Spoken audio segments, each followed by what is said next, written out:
La Moldavie est un pays résilient. Nous nous battons pour la démocratie, nous croyons en la démocratie et souhaitons continuer à faire partie du monde libre. Peu importe les difficultés, nous continuerons à le faire. Nous avons prouvé notre attachement à la démocratie. Sur le papier, un hymne à la liberté. Dans la réalité, un scénario de plus en plus autoritaire. Arrestation d'opposants, perquisitions, médias muselés. Le costume pro-européen de Maia Sandu commence sérieusement à se froisser. Celle qui clame haut et fort défendre les valeurs de l'UE transforme peu à peu son pays en camp ceinturé de barbelés. Et forcément, ça commence à gronder. L'opposition, un bon tiers du Parlement, a quitté la salle lorsque Maia Sandu a pris la parole. Une gifle politique, mais surtout un signal. La tension dans le pays devient palpable. Dans les rues aussi, l'atmosphère est électrique. À Chișinău, des dizaines de personnes manifestent devant le tribunal où se tient le procès d'Evgenia Guțul, gouverneur de la région autonome de Gagaouzie, peuplée majoritairement par la minorité gagaouze. Et chez elle, dans le sud du pays, c'est par centaines que les gens descendent protester contre la politique des autorités. Drapeau moldave, slogans antigouvernementaux, soutien affiché à leurs élus. On comprend parfaitement à quoi cela sert. Regardez combien de milliers de personnes protestent ici pour faire entendre leur voix, qui en parlent. Ils ne veulent pas entendre l'opinion du peuple. Ils ne veulent pas voir les manifestations. Ils se rendent compte que cela nuit à leur popularité. Ils veulent remporter les élections par tous les moyens, à tout prix. Je suis donc sûr qu'ils vont essayer de rendre ce régime dictatorial encore plus dur. Mais tout cela sera bientôt fini. La gouverneure, ou Bashkan comme on dit là-bas, a été arrêtée le 25 mars. Une arrestation qui a mis le feu aux poudres. Ce jour-là, Evgenia devait s'envoler pour Istanbul. Finalement, ce fut la cellule de détention provisoire, puis l'assignation à résidence. Le motif officiel, financement illégal de sa campagne en 2023. Mais comme par hasard, elle critique ouvertement Maia Sandu, l'accuse de fraude électorale, prône le rapprochement avec la Russie et dénonce la politique de confrontation avec celle-ci. Coïncidence ou dossier sur commande?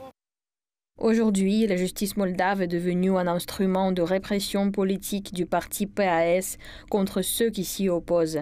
Leur objectif est de ne pas me permettre d'exécuter le mandat de Bashkan qui m'a été confié par des milliers d'habitants de Gagaouzie. Mais je n'abandonnerai jamais. Pourquoi tout cela maintenant? Pour Moscou, la réponse est évidente. Récemment, les autorités moldaves se sont efforcées activement de démanteler le statut autonome de cette région, la Gagaouzie. Comme vous savez, le 25 mars, sous un prétexte manifestement farfelu, sa dirigeante Evgenia Guțul a été arrêtée. Elle est actuellement assignée à résidence. Il y a 3 jours, le 14 avril, la Cour constitutionnelle de Moldavie a jugé inconstitutionnel, selon, l'on reprend leurs propos, l'article 21 de la loi sur le statut particulier de la Gagaouzie. Quand a-t-il été accepté? En 1994. Il a énoncé le droit du Parlement de la région de participer à la nomination du procureur de l'autonomie. Dorénavant, sa candidature sera approuvée par le Conseil supérieur des procureurs de la Moldavie et le procureur général à Chișinău. Guțul est loin d'être un cas isolé. Tous les responsables soupçonnés de sympathie avec Moscou sont dans le viseur. À Chișinău, l'activiste politique Petrović a été brièvement interpellé dès son retour de Moscou. Son crime, organiser chaque année les marches du 9 mai. L'an dernier, les élus de l'opposition sont restés bloqués à l'aéroport, officiellement à cause d'un bug informatique. Mais drôle de coïncidence, les bugs arrivent toujours qu'aux opposants. Natalia Paraska, présidente du parti Renaissance, a même été convoquée par les agents du renseignement. La conversation avec 3 agents du service d'intelligence et de sécurité a duré 2 heures. À mon avis, les questions qu'ils nous ont posées étaient assez inappropriées car ils nous demandaient pourquoi vous rendiez-vous en Fédération de Russie. Vous savez bien que la Russie est un pays agresseur, vous risquez des sanctions pénales. Des bugs, pressions, des menaces. Si on ne peut pas faire taire les voix de l'opposition, on coupe leur micro. Le service de renseignement a bloqué plus de 50 sites d'information. 14 chaînes de télévision ont été fermées. Leur tort, avoir donné la parole à l'opposition. Dernier exemple en date, le site du canal 5 bloqué. La chaîne elle-même déjà exclue du câble. TVC 21, autre chaîne d'opposition, a vu sa licence suspendue. En février, la chaîne Telegram de Sputnik Moldova a été censurée. L'espace médiatique se rétrécit à vue d'œil. Et bientôt, même le droit de protester pourrait devenir un lointain souvenir.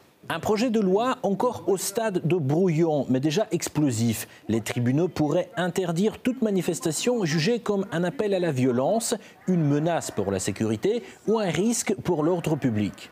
La popularité de Maia Sandu s'effondre. D'après les sondages, près de 25% des Moldaves lui font encore confiance. Et l'adhésion à l'OTAN est rejetée par une majorité absolue. Elle voulait l'image d'une présidente pro-européenne. Elle récolte celle d'un autocrate déguisé. Et plus elle serre le poing, plus le pays lui glisse entre les doigts.